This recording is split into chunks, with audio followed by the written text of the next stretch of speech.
Today was Friday, our first full day of vacation in sunny Southern California, and we had just returned from a trip to Knott's Berry Farm in Orange County. I had been there once before, many years ago, when I was stationed at the now-closed Marine Corps Air Station in El Toro. We all had a great time, and since there were still a few hours of sunshine left, decided to spend some time in the pool. Before I continue, let me tell you a little bit about us. My name is Shane McKnight. I'm 39 years old, and I work as a lead software developer for an aerospace company that specializes in avionics for military and commercial aircraft. It may seem strange to you that a software developer works in an environment like that, but you'd be surprised to learn how much software is used in today's airplanes. I started working there after graduating from college 13 years ago. I had spent 4 years in the service as an avionics technician working on fighter jets and was a perfect fit for the job. I met Kay shortly after arriving in town on a blind date. Kay is 3 years younger than me and works as a nurse at a fairly large urban medical clinic. Her pretty face and long blonde hair attracted me from the beginning. We dated, fell in love, and got married. A few years later, we bought a house on the outskirts of Pittsburgh, Pennsylvania. We have been married for 13 years and have 2 sons, John, who is now 10 years old, and Robert, who is only 2 years younger. Fortunately, they both prefer their mother, and I suspect they will soon begin to be attracted to girls. John, like his mother, has blonde hair, but Robert's is more sandy-colored, like Kay's father. Kay took Robert's pregnancy hard and convinced me to have a vasectomy after he was born. I reluctantly agreed and had it done at the clinic where she works. Kay said the surgery could be canceled if we ever decided to have children again, and I agreed to her request. As far as I could tell, we were doing well so far. We both had good jobs that we enjoyed, a nice house, 2 cars, 2 kids, and a fairly active life. I felt like I had everything. Sure, we had problems in our marriage, just like everyone else, but we always found a way out of it. At the moment it happened, I had no idea that my whole world was about to come crashing down, and this would be the last weekend we would spend together as a family. As I watched the scene unfold, Kay put on her new bikini. She said she bought it for the trip, and I loved looking at her in it. At 36, she could pass for someone 5 or even 10 years younger than her. I whistled as I watched her show me the tight-fitting 2-piece suit. "Forget the pool," I told her. "Why don't we stay here and warm the bed?" She laughed and slapped my arm. "Is that all you think about?" she asked playfully. "When I think about you, it is," I replied, wrapping my arms around her. "Well, we better get to the pool before it's too late," she said. "Would you please go check on the boys?" "Sure," I said. The room we rented for the week was quite large and consisted of 2 bedrooms and a central room. Each bedroom had its own bathroom. There was also a kitchenette in the room. It was more like a small apartment than a regular hotel room. Sure, it wasn't cheap, but in my opinion, my family was worth it. The boys slept in one room and Kay and I slept in the other. I checked on the boys and made sure they were ready to go. Once I was done with that, we headed to the pool. I saw Kay looking at something on her phone and wondered what she was doing. "Did you find anything?" I asked. She seemed to be constantly on her phone and almost never let it out of her sight. She shook her head. "No, just bringing our relatives up to speed," she said. Her relatives lived in Pittsburgh and had been there for years, while mine lived in my native Florida and were retired. I didn't think about anything else and we headed to the pool. After playing in the water with the boys for a bit, I climbed out and dried off. But no sooner had I sat down with my wife than a rather tall, clean-shaven man approached us. He looked to be about 30 years old, had short dark hair, and was dressed in shorts and a short-sleeved t-shirt. He introduced himself as Dan and shook our hands. "Mind if I sit with you for a while?" he asked, taking a seat on the chair next to Kay. There were plenty of free chairs by the pool, and I couldn't help but wonder why he had decided to join us. Before I sat down, he reached into his pocket and pulled out a business card that said he was an account manager. Read, "Salesman," for Acme Medical Supplies, located in Columbus, Ohio, about 3 hours down the freeway from us. "Isn't Acme one of the companies your clinic uses?" I asked Kay. I had seen one of their vehicles outside the clinic a couple times in the past. She nodded her head. "Yes," she said. "It's one of several companies we use." She turned to Dan. "Have you ever come to Pittsburgh?" He nodded his head. "Yes, I do," he said. "About once every 2 or 3 weeks. My territory stretches from Columbus to Pittsburgh." I see, I said. So what brings you here? I'm here for a conference that starts this weekend, he said. I'll probably be here most of the week. We talked some more and learned that he actually lives with his wife and two girls in Zanesville, a town along Interstate 70 between Columbus and Pittsburgh. Dan described himself as a happily married man, despite living in a house full of women. He joked that apparently he only manages to get girls. That's funny, Kay said. It seems like Shane can only give birth to boys. He spent some time with us and even played water volleyball with me and the boys in the pool. He seemed like a nice enough guy, and I didn't see anything between him and Kay that would cause concern. But for some reason, my radar was active and running on high. Eventually, we decided it was time for dinner and we got out of the water. Dan said goodbye to us, saying he enjoyed the day and hoped to see us again. We enjoyed our evening meal and finally headed to the room. Can you believe it? Kay said once we were in the bedroom. We're all girls. Maybe Dan will find me the girl I've always dreamed of. What? I asked myself. Where the hell did that come from? Don't even joke about something like that, I told her. Remember, it was your idea to get me surgery after Robert was born. And I absolutely will not tolerate any cheating. Oh, I was just kidding, she said. I wouldn't do anything like that to you. I love you too much. I love you too, I said. But there's nothing funny about what you're saying. Nothing more was said, but for a moment I thought a look of guilt flashed across her face. Maybe I was just reading too much into her words. After spending time with the family in the center part of our room, we sent the boys to bed and headed to our room. When I was ready for bed, Kay said she couldn't sleep and asked if I would mind if she went for a late-night swim. I don't mind, I replied. Do you want me to join you? No, she said. Someone has to stay here with the boys. I shouldn't stay too long. Okay, I said. She got up and walked out the door. Since our room on the third floor overlooked the pool and hot tub, I took my camera and put it on a tripod. I loved taking pictures and videos of my wife when she wasn't looking. She was the most beautiful woman in the world to me, and I just enjoyed watching her. I turned on the camera and zoomed in to see her enter the fenced-in area of the pool. She slid into the water, swam for a bit, and then climbed out. She wiped herself off and sat down in one of the lounge chairs along the pool. After a while, I noticed movement and pointed to it. Dan had just entered the pool, still in shorts and a t-shirt. He sat down next to her and they talked for a while. I thought she was looking at our room, as if checking to see if I was watching her. I knew the windows were tinted, and I was far enough away from them in the darkened room that she couldn't see me. Then she leaned over and seemed to kiss it. I zoomed in to get a closer shot, but she and Dan got up from their chairs and walked out of the pool together, and I couldn't get a clear shot. I thought that maybe Kay was on her way back to our room, so I turned the camera off and took it off the tripod. I lay back on the bed, contemplating what I had just seen. Had she really cheated on me with some guy we had just met? I looked at the dresser and saw that she had left her cell phone there. For a moment, I considered opening it to see what she was doing, but changed my mind. I didn't want to invade her privacy, only to find out later that nothing was going on there. I waited and waited, but Kay never showed up. Shit, I thought. How long does it take to take the elevator to the third floor? 2 hours later, she walked into our bedroom, and I immediately realized something was different. First of all, she smelled different. But I couldn't pinpoint exactly what it was. You should have been back a long time ago, I said. I saw you coming out of the pool a couple hours ago. Sorry, she said. Dan came down and we talked for a while, and then we went to a restaurant and had a few drinks and chatted. I must have lost track of time. Shit, I thought. That bitch just lied to me. I know what alcohol smells like, and she sure didn't smell like it. Suddenly, I had no desire to touch her, and I started to feel nauseous. I got up and rushed into the bathroom. I closed and locked the door and barely made it to the bathroom before I threw up. It felt like I threw up everything I had eaten all week. Kay knocked on the door. Honey, she said, are you okay? I'm nauseous, I said, between dry sighs. I washed my face and sat on the toilet again. How long has this been going on, I asked myself. Why is she doing this to us? It's not like I disappear all the time and let myself get out of shape. Why?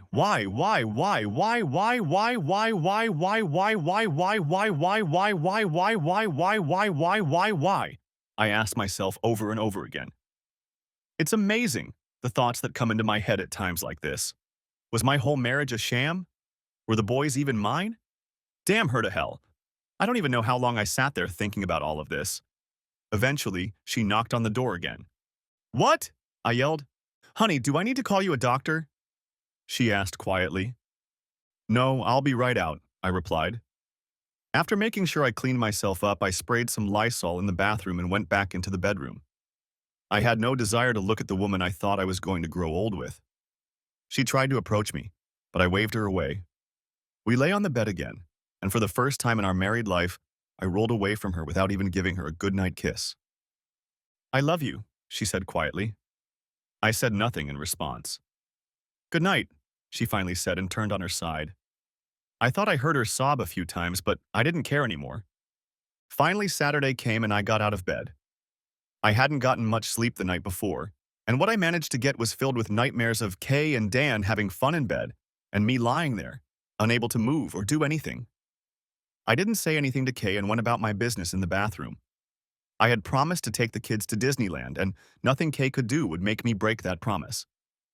How are you feeling this morning? Kay asked as we got dressed. I hope you're feeling better than you did last night. I feel like shit right now, I growled. Maybe you should stay here tonight, she said. I shook my head. I promised to take the boys to Disneyland, and that's exactly what I'm going to do, I said. At least I'm not breaking my promises. She recoiled slightly but didn't say anything. We got dressed and led the boys downstairs to breakfast, saying almost nothing to each other. Dan came over to our table as we were eating. He took a chair and sat in the corner between Kay and me.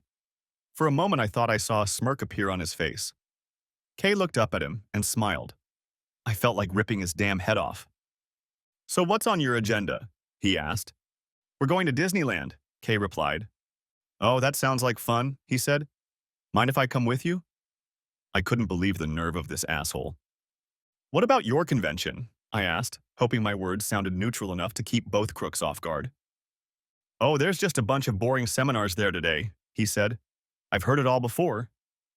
Well, Dan, I think Shane wanted to make it a family outing, Kay said, looking at me. Good for him, I thought, even though it was a little late. Dan shrugged. That's right, Dan, I said. I promised my family a day at Disneyland, and that's exactly what I'm going to give them. I understand, he said. Family is the most important thing. Yeah, I thought. Too bad you didn't think of that when you entertained my wife last night. Maybe next time, he added. Not likely, I thought to myself. Have a good time, guys, he said as he stood up. We got up too, since everyone had already finished breakfast. As we were leaving, I thought I saw him signal Kay, asking her to call him later. What's gotten into you? She asked as we boarded the bus to Disneyland. You were so cold to Dan. I could ask the same of you, dear wife, I said, putting emphasis on the word wife. Or I could ask, who attacked you? Shane, that's not nice, she said, pouting. Please, I said sarcastically. Look, I added, trying to sound calm, let's just give the boy a good day, okay? Okay, Shane, she said. I don't know what's gotten you so upset lately, but whatever it is, I'm sorry, okay? Yeah, I said in a neutral tone. Normally, I would have hugged and kissed her, and we would have put our differences behind us, but not this time. After what she'd tried to do to me last night, I didn't even want to touch her or look at her. And there was no way she was getting out of this situation. She leaned back in her chair, apparently frustrated that her attempt to get me comfortable with her had failed.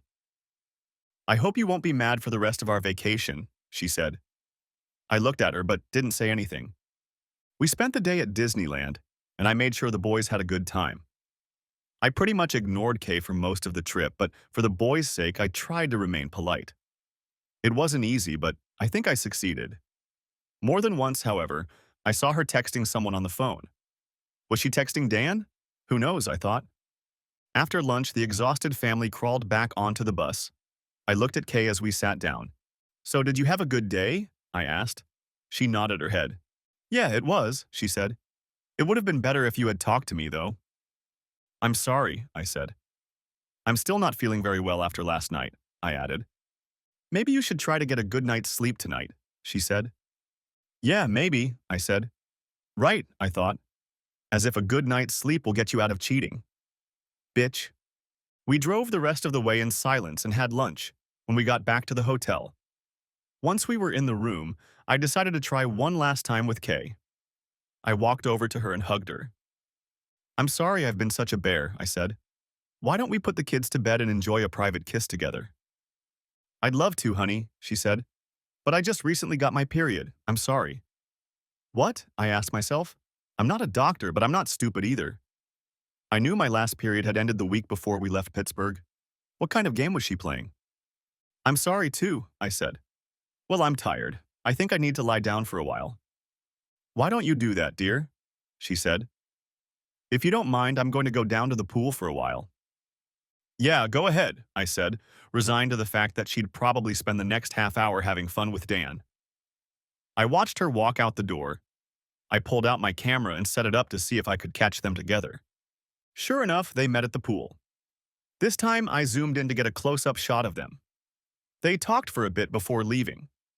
These were not the actions of people who had just met. This time, I got clear photos and video. I was sure they were heading to his room. I sat on the bed and wondered what I should do. Part of me wanted to find his room number and go kick his ass, but I knew I'd end up in jail. Then I saw that she had left her purse and phone on the dresser. I picked up the phone and saw that it was locked. I knew her passphrase was John's or Robert's birthday, so I tried entering the month and John's birthday. Bingo. I logged in. I started going through her text messages and only then realized what was going on. As far as I could tell, these two had been in a serious relationship for the past year. As it turned out, Dan was the Acme representative at the clinic where she worked and regularly visited her every other week. During that time, they partied when they found the time. But things had changed dramatically in the last couple months. Kay had talked to Dan about getting a girl pregnant and decided that he would be the best candidate to get her pregnant. She told him about our planned week-long vacation and actually suggested that he try to come to California so they could be together. Even worse was that Dan's wife, Alicia, seemed to know about all their plans. Apparently, they had some sort of arrangement where each of them would have a lover from time to time. Over the next few weeks, they made plans and figured out how to put them into action. As soon as Dan was approved for a vacation, they set things up so that he would accidentally meet us at the pool. She would then find a way to spend time with him using me as a babysitter. Their plan was for her to spend every night in his room, and based on recent reports, that was supposed to start tonight. Worse, she'd agreed to give up on me for the entire week. "What are you going to tell your husband?" he asked in one of the messages. "I'll tell him my period started," she wrote back. "He won't come near me while I'm on my period." "You know he's bound to suspect something," Dan texted her. "Not yet," she replied. "He'll know when you get pregnant," Dan texted. "Ha! He thinks boys are his too," she said in response. "But they aren't. I took a DNA test a year and a half ago to prove it. I'll email it to you." "Damn," he wrote back. "Then why are you staying with him?" "Because," she replied. "He's a good provider and great with kids. Even better, I don't have to worry about getting pregnant by him." After Robert was born, I talked him into having a vasectomy. "Do you know who the real fathers are?" he asked her. "I know," she replied. "The ex-boyfriend is John's father, and the doctor I worked for is Robert's father. He even gave Shane a vasectomy." Shit, I thought. I remembered the doctor had left the clinic years ago to become some rich asshole at a teaching hospital in the city. "You're something else," he said. "I hope he never finds out about this.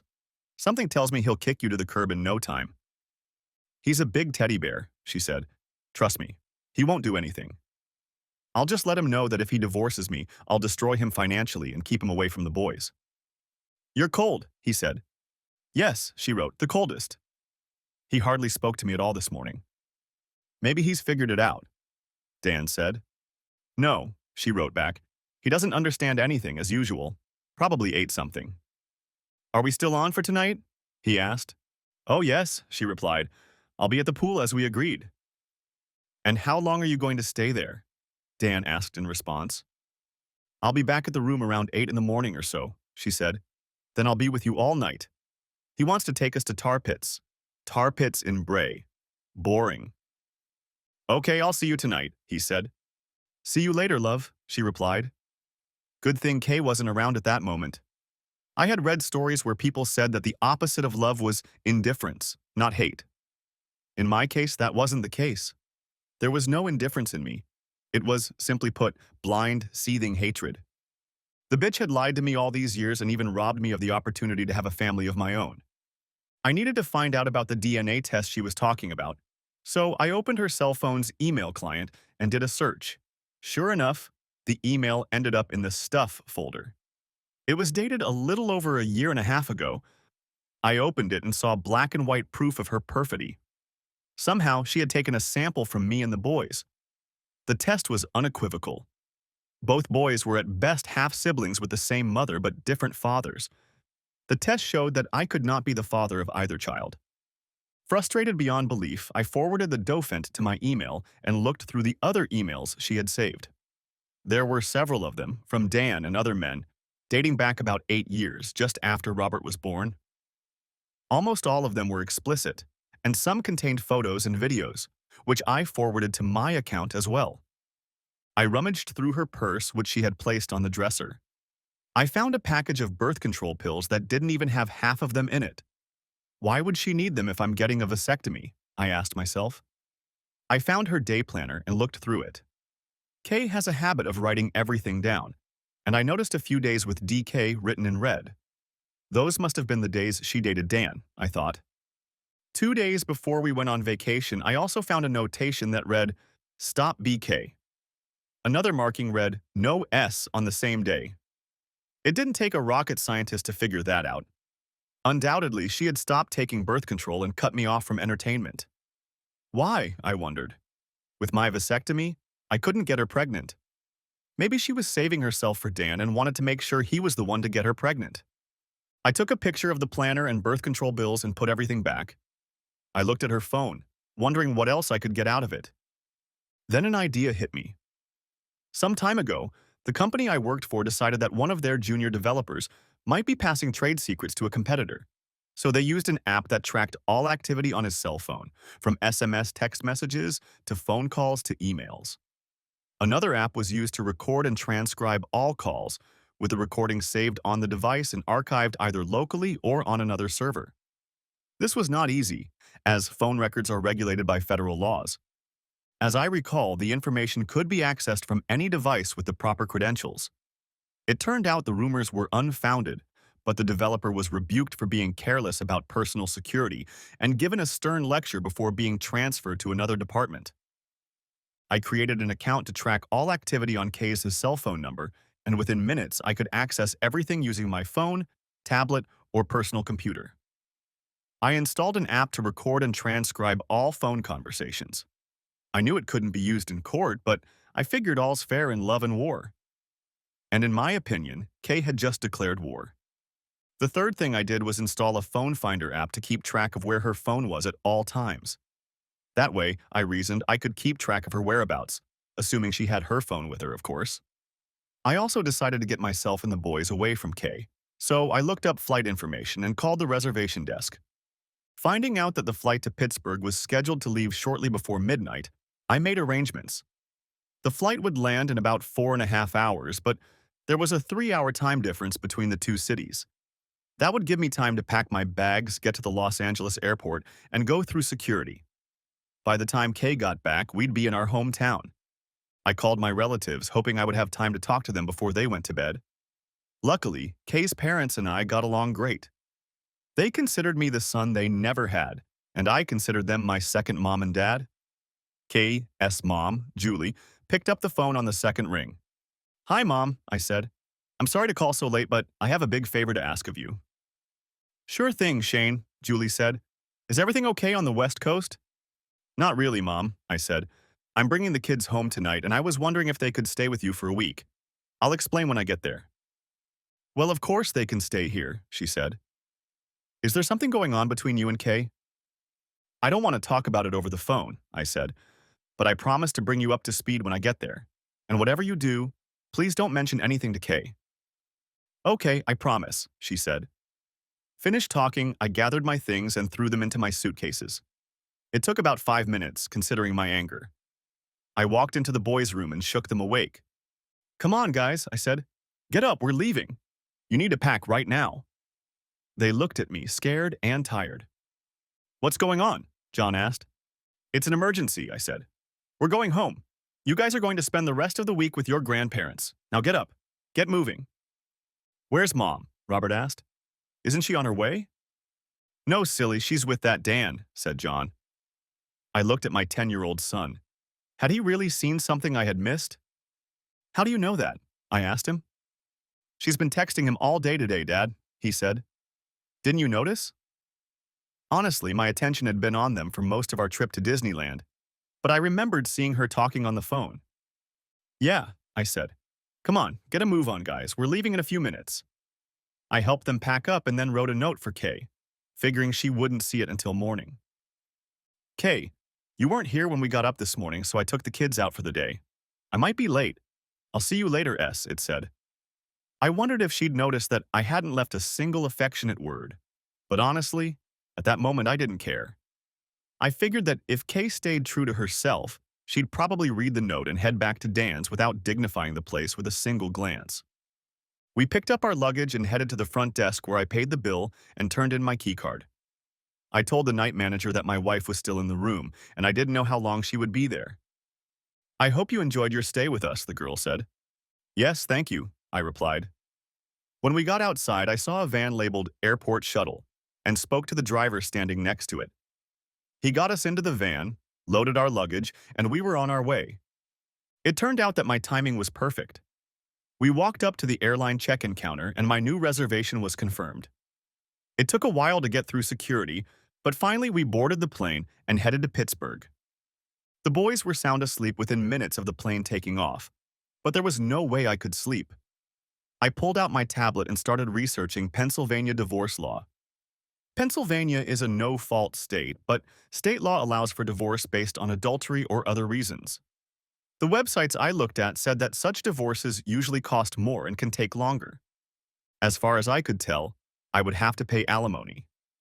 Part of me didn't mind though, since I loved the boys I was raising, even though I wasn't their biological father.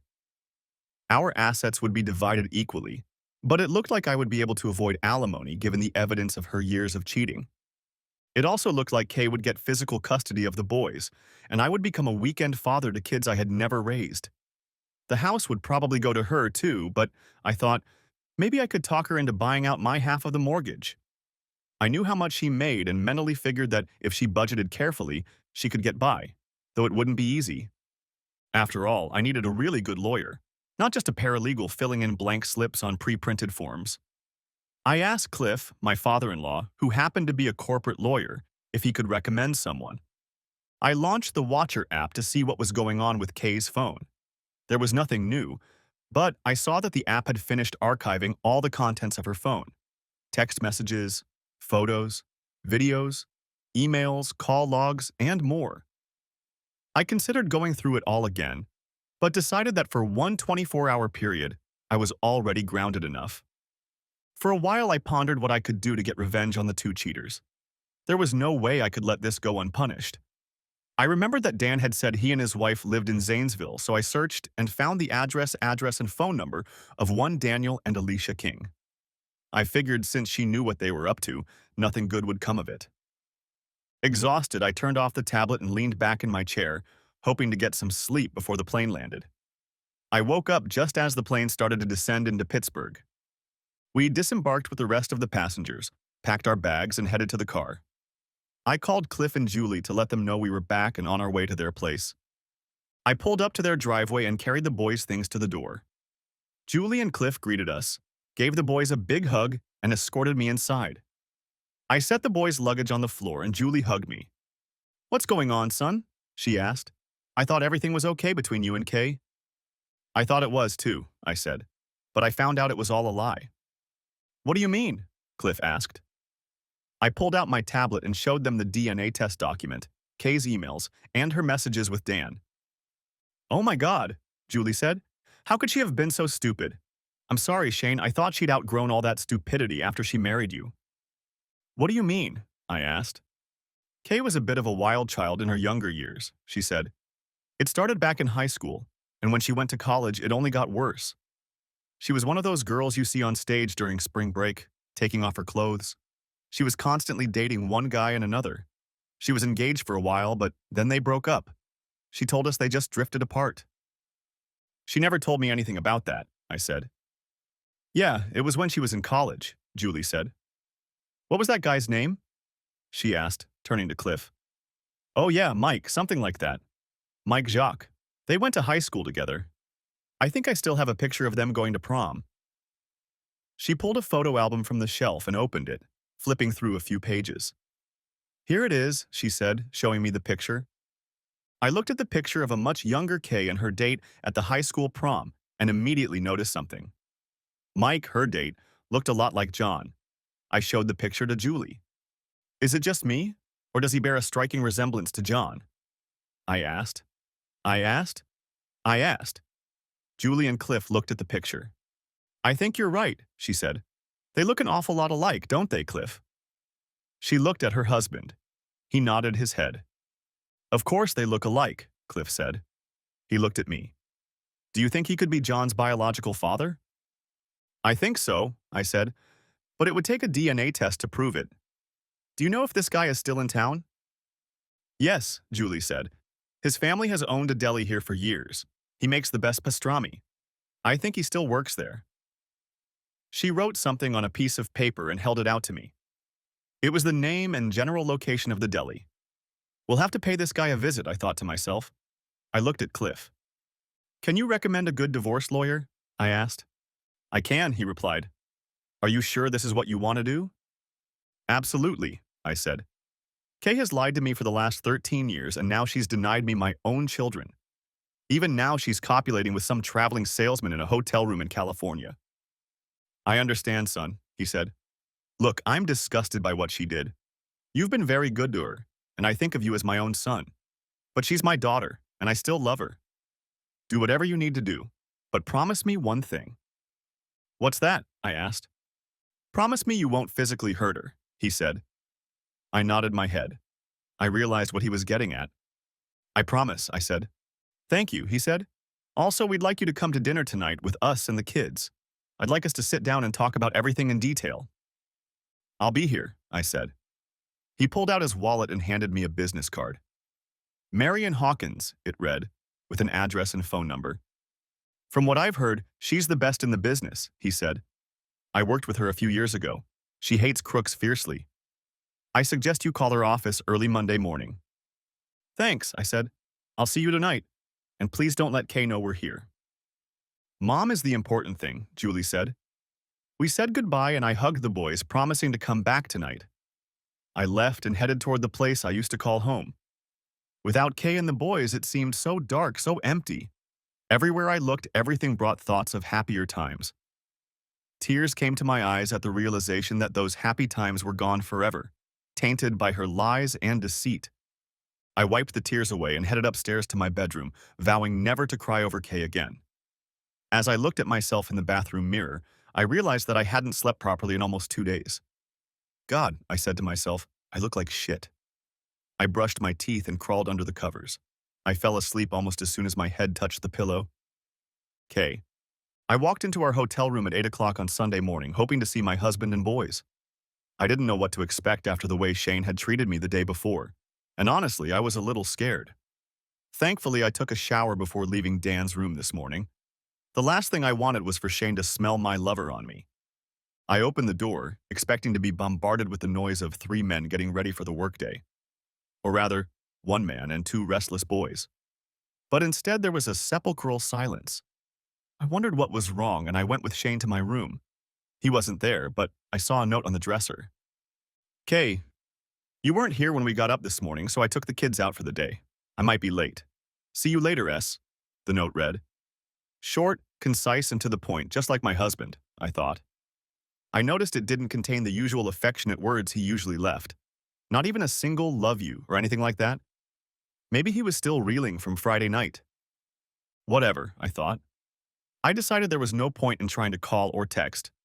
Judging by his mood last night, it wouldn't do me any good. Besides, I told myself, I'm not interested in seeing a pile of tar anyway. I saw my phone on the dresser where I'd left it. As I picked it up and unlocked it, I noticed that the Messenger app was open. That's odd, I thought. I always close apps when I finish work. Maybe I don't, though. I dialed Dan's number. Hey, love, I said when he answered. The bone man picked the guys up early this morning and said they might be back late tonight, so I'm at your disposal for the evening and night if you want. Has he left yet? Dan asked. Uh-huh, I replied. Apparently he got tired of waiting for me to show up and took off. His loss. I'll meet you downstairs for breakfast then? He asked. How about we go to the pool and come back here for some fun? Absolutely, love, I said. I couldn't wait. I grabbed a few things from the dresser and left. Shane. The clock was showing 1:30 p.m. when I finally opened my eyes. I must have been more tired than I thought. I got up, wiped my eyes from sleep, and headed to the bathroom. It was a good thing today was Sunday. There wasn't much I could do with the lawyer today, but I did have one very important thing on my agenda. I looked at my phone and noticed that Kay hadn't sent any texts or called to find out where we were. Figures. I wondered if she'd seen the note I'd left and decided to spend the day with Dickwad. After showering and getting dressed, I fired up my tablet and checked the activity on her phone. Sure enough, there was a new call there, which meant she should be in her room reading the note I left. Judging from the log, the call had been made to a different cell phone with a 740 area code. Finding it online, I learned that it was one of two area codes for Zanesville, the city where Dan lived with his wife and two girls. After listening to the audio of the call and reading the transcript provided by the app I installed, I decided she would spend the day and night with Dan. Looking at her tracker data, I saw that the phone and presumably her were still at the hotel. I checked the map, found out where the deli where Mike Jacques worked was located, and headed there. I found the place easily, parked, and went inside. The man cutting meat on the counter behind the display case turned around when I stepped inside. He'd put on a couple pounds since high school, and his blonde hair had thinned. But I knew it was him, Mike Jacques. It also helped that he wore a name tag that said Mike. "What can I do for you, buddy?" He asked, smiling. "Are you Mike Jacques?" I asked. "Depends on who you are," he said, still smiling. "If you're a bill collector or from the IRS, no." I laughed. At least he has a good sense of humor, I thought. "I'm not a bill collector and I don't work for the IRS," I said. His smile widened and he held out his hand, removing his gloves. "Then I'm your man," he said. "And who are you?" "Shane McKnight," I said. "Nice to meet you." "Nice to meet you," he said. "What can I do for you?" "Well, 3 things, actually," I said. "Do you know Kay Williams?" He nodded his head. "Yeah, I did," he said. "Back in high school and college. I heard she got married." "Yeah," I said. "She married me, about 13 years ago." "I see," he said, and the smile disappeared from his face. "I understand you and she were once engaged," I said. He nodded his head. "Yes," he said. "But that was a long time ago. We were both in college at the time." "If you don't mind me asking, what happened?" I asked. "Well, I caught her with another man," he said. "I was hoping she'd keep her promise to be faithful, but apparently she couldn't, so I broke up with her." "You took her to your high school prom, right?" I asked. "Yeah, a long time ago," he replied. "Look, you didn't know her then. She was pretty wild. I thought she'd settle down as she got older, but I guess that didn't happen." "Do you remember seeing her about 11 years ago or so?" I asked. His face reddened. "Yeah," he said quietly. "She came here to the deli around closing time and said she wanted to talk to me. I thought maybe she wanted to come back to me, but I saw her wedding rings and changed my mind. She said she wanted to make amends for what she did to me in college. She said she wanted me to get her pregnant. I asked her about her husband, I think it was you, and she said you like the way she has fun with other men. Said it was a game you play together." "Not really," I said. "I see," he said back. "Doesn't go well with that ring, does it?" I asked, looking at the wedding band he was wearing. He looked at it for a moment before answering. "I wasn't married yet at the time," he said. "I met my wife about 6 months after that day." "Did you ever hear back from Kay?" I asked. "Yes," he replied. "She came and said she had a baby boy, named him Jim or something." "John," I said. I pulled out my phone and showed him a picture of John. "Striking resemblance, don't you think?" "Yeah," he said. "Pretty boy. I guess you want to mess with me now, huh?" I shook my head. "It's a little late for that," I said, "but there is something you can do for me." "What's that?" he asked. "Are you willing to testify in court?" I asked. "To tell the judge what you just told me? Maybe take an oath?" "I suppose I could do that," he said. After all, she seems to have played both of us. Yes, I said. Besides, would you be willing to take a DNA test to see if you're John's biological father? Are you planning on coming to me for support or something? He asked, nervously. I shook my head. I don't know what the court will decide, I said. My name is on the birth certificate, and I've been raising him for the last 10 years. I don't know what Kay or her lawyer will do. He thought for a moment before answering. All right, he said. I'll do it. What do I need to do? I pulled out a plastic bag with a cotton swab. Just let me take some saliva from your cheek, I said. I'll take it from here.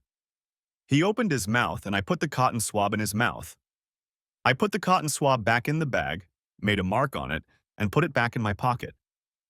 There's something else, I said. What? He asked.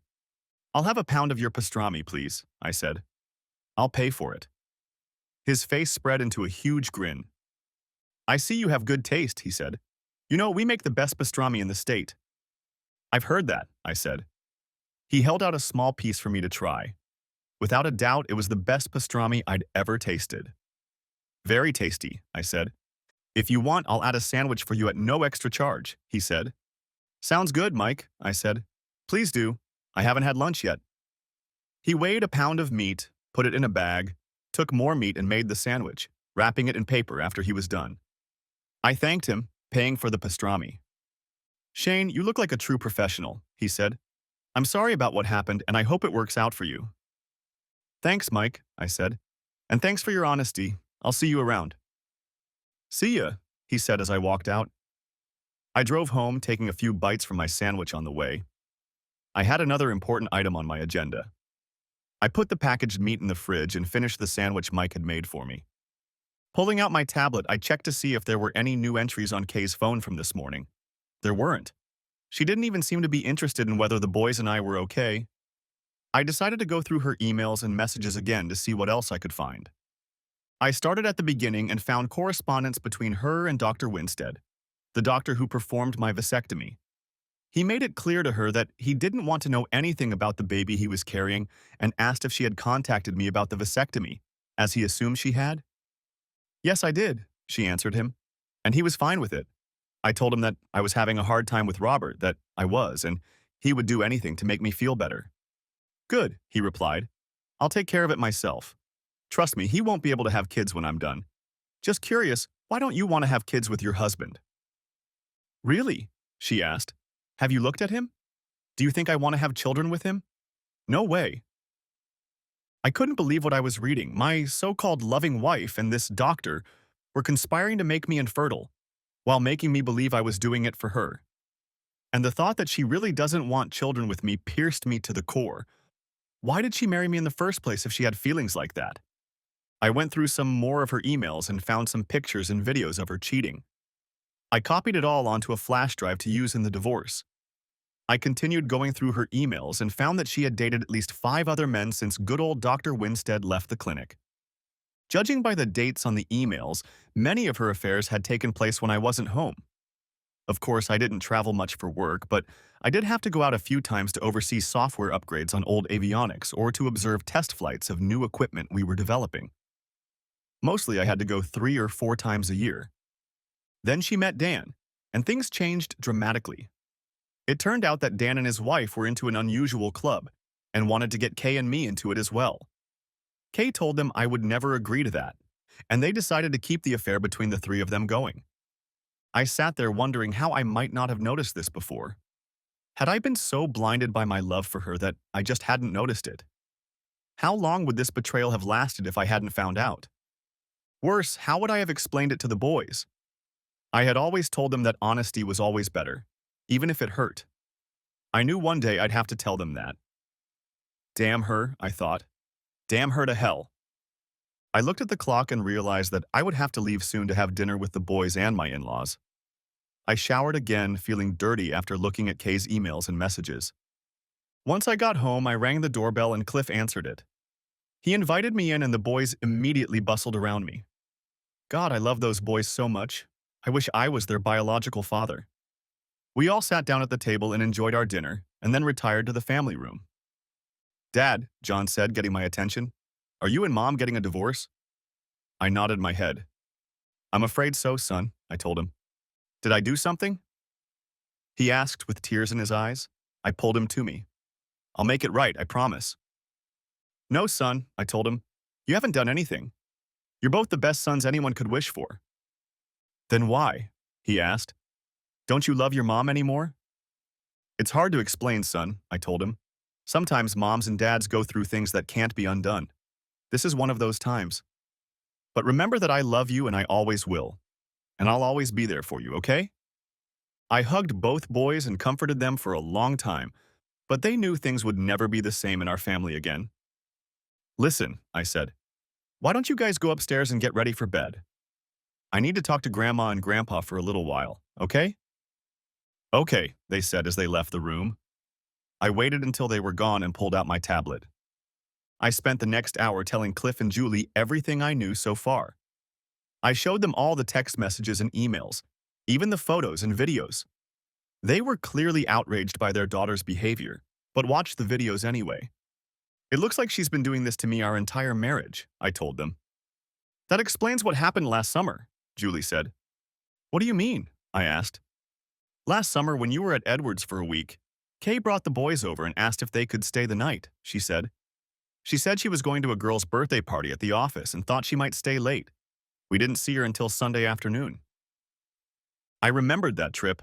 I needed to oversee the testing of new software and ended up going away for a week. I looked through my tablet and found emails from that time between Kay, Dan, and Alicia. It turned out that she had spent the weekend with them, taking a 2-day vacation. I showed the emails to Cliff and Julie. I'm so sorry, son, Cliff finally said. You deserve so much better than this. You've been a wonderful husband and father. Thanks, Dad, I said. I'm sorry I got you into all this, but as you can see, there's no way I can stay with Kay. I hope you don't mind, but I took the liberty of calling Marion, he said. She said if you can come to her office at 7:30 in the morning, she'll see you right away. Thanks, I said. I'll be there. Don't forget to bring all of this with you, as well as your financials, he said. If anyone's going to help you get through this, it's her. Just don't do anything stupid. I won't, I promise, I said. What are you going to do about the biological fathers? He asked. I shook my head. I don't know, I said quietly. I met Mike today. He seems like a nice enough guy and was honest enough to tell me the whole story. I think he's been played with the same way he was played with me. But I don't know what I'm supposed to do about Dr. Winstead. Yeah, I met him a few times at the country club, Cliff said. He's a cocky son of a bitch. I'd like to see you rein him in. I laughed. I'd like that too, I said. I looked at the clock and realized I had a lot to do before I went to bed. I better get going, I told them. If you don't mind, I'd like to say goodnight to the boys. Good idea, Julie said. I left the room and went upstairs. The boys were in bed, but not yet asleep. I hugged them, told them I loved them, and promised I'd see them soon. I said goodnight to Cliff and Julie and headed home, where I got busy gathering all of our financial information. I printed out everything that was out there and put it in a folder along with the most damning emails. I also copied pictures and videos onto a flash drive. I checked one last time to see if there was any activity on her cell phone, and seeing nothing, I decided to call it a day. I couldn't believe that she hadn't even bothered to text me to see if everything was okay with the boys. The next day, Monday, I got up early, noticed that Kay never bothered to text or call, showered, shaved, got dressed, and headed to Marion's office. I met her at the office door at 7:30. Mr. McKnight, I presume, she said as she opened the door to her office. Please call me Shane, I said. You must be Miss Hawkins. Actually, it's Mrs. Hawkins, but you can call me Marion, she said. I see you got your father-in-law's message. I did, I told her, and he told me you were the best at what you do. I am, she said. My secretary won't be here for another half hour, so let me get everyone a cup of coffee and we'll get started. Sounds good, I said. She made each of us a cup of coffee from the Keurig coffee maker in the reception area and escorted me into her office. Mr. Williams, your father-in-law tells me you want a divorce. Is that true? She asked. Yes, it is, I replied. Good, she said. Tell me what's going on. I brought her up to speed, leaving nothing out. I showed her the emails, the text messages, the DNA form, and handed her a thumb drive with photos and videos. And you say you haven't heard from her since you left California on Saturday night? She asked. Nothing, I said. Not one text, not one phone call, nothing. Well, she said, it won't look too good in the eyes of the court. You say you've identified the biological fathers of both boys? Yes, I said, telling her about the meeting with Mike. I see, she said. Well, you should know that divorce, unfortunately, isn't about fairness. It's usually about money. In most cases, the mother almost always gets custody, and the father always pays child support as well as spousal support. All of your assets are usually split in half, and the house usually goes to the custodian. Pennsylvania is a no-fault divorce state, she added. However, the law allows for divorce based on adultery. I assume that's what you're looking for. Yes, I said. We'll have to prove it to a judge, but from what you've shown me, I think we have a strong case, she said. Based on that, we can ask that spousal support not be ordered. However, you would still have to pay alimony. It depends on a formula that takes into account many factors. Even if I'm not the biological father? I asked. You raised the children as your own for 10 years, she said. But that doesn't mean there's nothing we can do. You said Junior's father is Dr. Robert Winstead? Yes, I said. Suddenly it hit me. My youngest boy's name is Robert. That bitch named him after his real father. You say he's the one who gave you a vasectomy after he talked your wife into it, Marion said. Yes, I said. Is that significant? Probably, she said thoughtfully. Let me work with that for a while. In the meantime, I'll draw up a petition whereby she gets physical custody of the boys and you get joint custody. That's probably what the court will decide anyway. I would also ask for a basic minimum of child support and no spousal support. I would also give her the option to buy out your half of the house. There is also a possibility that the court could order you to go to counseling. Would that interest you? No, I said. She lied to me from the beginning and robbed me of the opportunity to have a family. Nothing will ever make me reconcile with her. I understand, she said. However, depending on the judge, you may be ordered to attend counseling. I'm just letting you know that it's a possibility. I nodded my head in understanding. What about DNA testing? I asked. We already have the results of the test your wife took, she said. But I can see how additional testing to confirm paternity might be helpful. By all means, get it done if you'd like. We talked some more, and she gave me a list of things to help protect myself financially. After making all her notes, she stopped and looked at me. When do you want to get serviced? She asked. As soon as possible, I replied. You said the hotel room in California is booked through Friday? She asked. Yes, but she can come back any time, I said. As far as I know, she still doesn't know I'm gone. I see, she said. Good, we plan to serve her when she gets to the airport. If you find out she's coming back early, call me on my cell phone. If I don't answer, it'll be because I'm in court, so just leave a message. In the meantime, don't do anything stupid. Let me take care of this. I know it's hard for you, but you have to be strong for your two boys. Thank you, I said. Is there anything else we need to talk about? Not right now, she said, but please contact me if you hear from her. I will, I said. So how much do I owe you?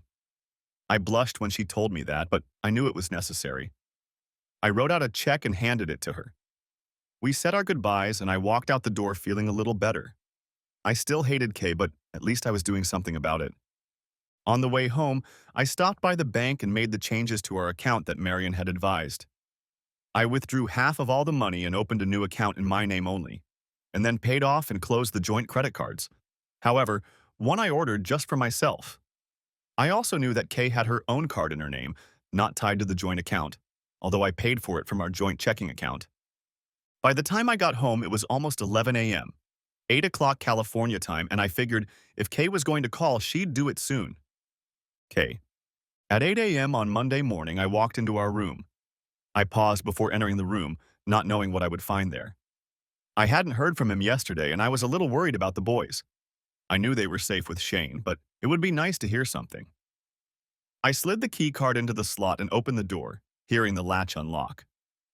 When I entered the house, it was eerily quiet, almost too quiet. Where were they? I didn't see them in the restaurant. Maybe they'd already left. I called out to them, but no one answered. I went into the boys' room and saw that both beds were made. I didn't see the usual mess of toys and clothes and wondered what was going on. As I opened the closet, I experienced the shock of my life. All of their clothes were gone. I opened the drawers of the dresser and everything was gone there too. In a panic, I ran to our room and opened the closet door. All of Shane's stuff was gone too. I looked at the dresser and saw that the note he had left Saturday night had never moved. Opening the drawers of the dresser, I saw that everything was gone. Oh my God, I thought, he knows. I pulled out my cell phone and called. Hi, Shane said when he was answered. Honey, it's me, I said. Where are you? Is everything okay with the boys? What's going on? Like you care, he said. You could hear the anger in his voice. Of course I care, I said. I love you and I miss you. Ha, he exclaimed. Is that why you waited 36 hours to contact me? Were you too busy having fun with Dan to notice that the boys and I weren't here? What are you talking about? I knew the boys would be safe with you and I know how much you hate using your phone, I said. Bullshit, he stated. You realized I was going to be gone, so you decided to spend the day and night with your buddy. Don't lie to me again, bitch. I know everything. What do you mean, everything? I asked. I was starting to get a little nervous. How much did he really know? I mean everything, slut, he said. I found the results of your DNA test and I know the boys aren't mine. I know who their real fathers are and I know how you schemed to make sure I never had children. You lied to me our entire marriage. Even this vacation was just an excuse to have a week of fun with Dan. Shane, it's not what you think, I said, trying to get him off balance. It wasn't working. You don't need to tell me that, you worthless cheating whore, he said. You deliberately plotted and schemed to deprive me of my family. And you know what? It's over now. It's over, whore. It's over. I've already met with a lawyer about a divorce. Divorce, I asked. No, please, Shane, I don't want a divorce. I don't care what you want anymore, he said. Shane, please let me come home and we can talk this out like adults, I said. I realize you're angry right now, but we can work things out. You don't need to settle anything, slut, he said. The room is paid for through Friday, so you can stay there. You'll be handed the papers when you get back. By the way, you should know that I canceled your joint credit and debit cards, but you still have your personal card. Shane, please, I started, but he was already done talking. I stood and stared at the phone, contemplating whether or not I should call back. Deciding that no good would come of it, I decided not to call. The more I thought about what he said, the angrier I got. Yes, I had cheated on Shane over the years, many times. I had always been a little wild and thought things would change when I got married. I stayed faithful to Shane for the first 2 years of our marriage, but the old desire started to come back. Around this time, we started talking about starting a family, and I made a unilateral decision that changed everything, at least for me. I decided to let Mike, my ex-fiance, get me pregnant. I justified it to Mike by saying that I owed it to him.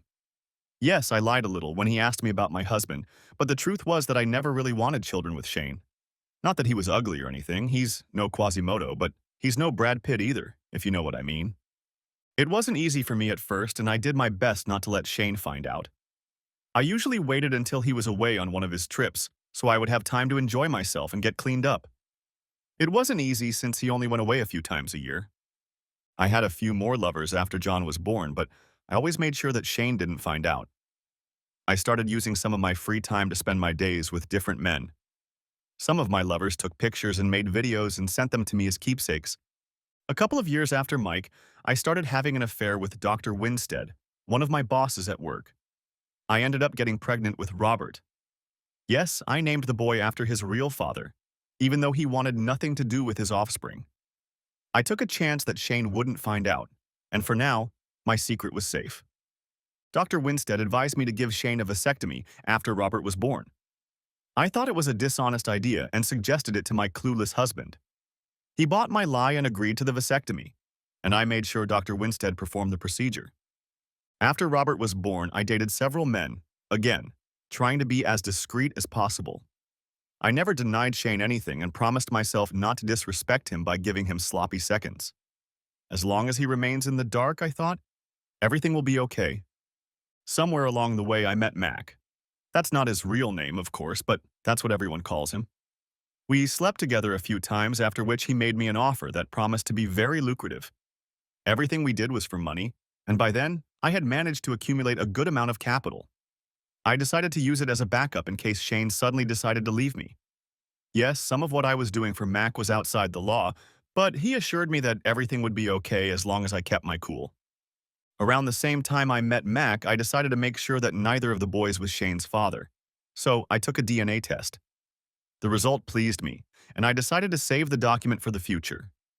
I knew the time would come when I would have to tell my husband the truth. I knew he would be shocked, but I didn't care. After all, what could he do? Put the babies back in my womb? I know some would think me evil for denying Shane children, but I decided it was my right to decide who would father my offspring, as I thought Shane's reaction to what he found out was over the top. We'd been through a lot over the years, and I saw no reason why it should be any different. In my wildest dreams, I never thought he would actually go through with the divorce. In the past, he had always listened to me. Until Friday night, I had never seen him get angry or really upset about anything. But the more I thought about him calling me a slut, the angrier I got. Yes, I'm a slut, but I asked myself, how dare he call me that? I'll show him, I thought to myself. He thinks I'm a slut. I'll show him what a slut I can be. A plan began to form in my head. What the hell, I thought to myself. And then another thought hit me. Shane had said that he knew everything, and that really alarmed me. If he really knows everything, like he said, I could end up in jail. I opened my contact list and made another call. McGregor? Said a male voice. Mac? I answered. It's me, Kay. Hi, Kay, he said.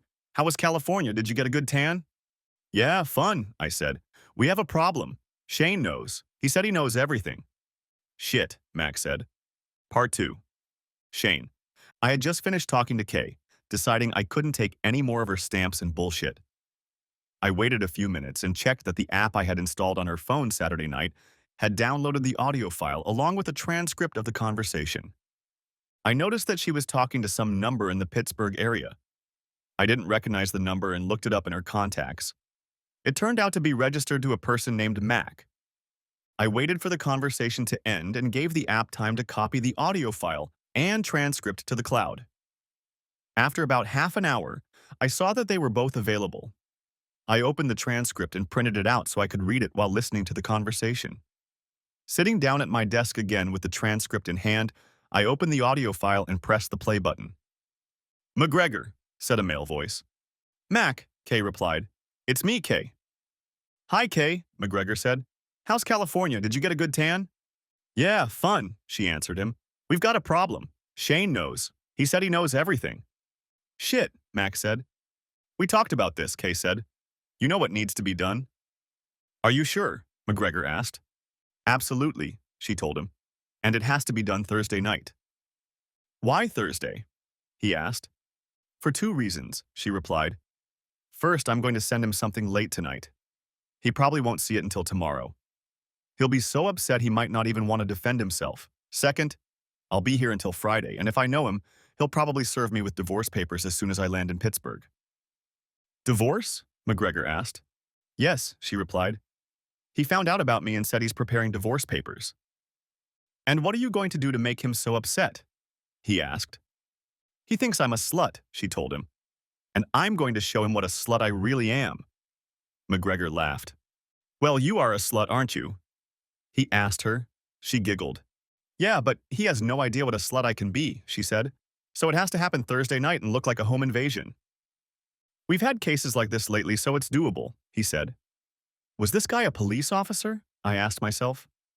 Tell me, does he have a gun in the house? No, she replied. He wanted to acquire one, but I wouldn't allow it. Good. What about rats? He asked. I really don't want them to get hurt, she said. But there must be no witnesses, understood? Yes, he said. I understand. What's in it for me?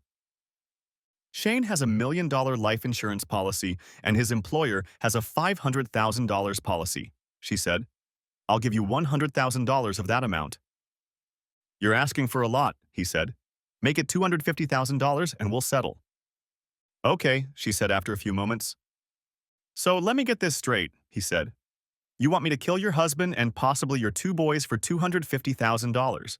You want it to happen on a Thursday night and make it look like a home invasion. Exactly, she said. And I want you to handle this on your own. I know you've done it before, and I don't want someone else to mess it up. There's too much at stake. I understand, he said. You understand the risk I'm taking. We both understand, she said. Good, he told her. But I want to celebrate your return. She giggled. Of course you do, she said. We can celebrate D-Day together. D-Day? He asked. Yes, she told him.